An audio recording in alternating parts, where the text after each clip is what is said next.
দীপ্তি চৌধুরী, আপনার পরিবারে মুক্তিযোদ্ধা কে? আমার মনে হয় এই প্রশ্নটাই আসলে আজকে আমাদের কথা বলার গ্রাউন্ডটি তৈরি করে।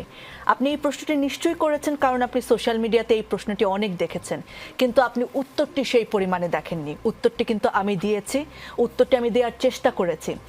ইট মিনস নেগেটিভ জিনিস যেভাবে ছড়ায়, পজিটিভ জিনিস সেভাবে ছড়ায় না।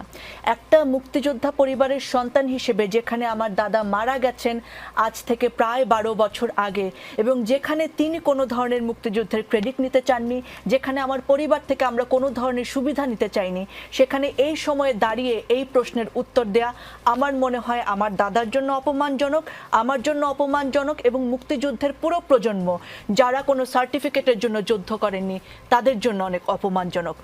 দেখেন, এই ট্রলিংটি কারা শুরু করেছে, আমার মনে হয় একটু মিনিমাম বিচার বুদ্ধি যাদের আছে তারাই এটি বুঝতে পারবেন, এবং এটা যে খুবই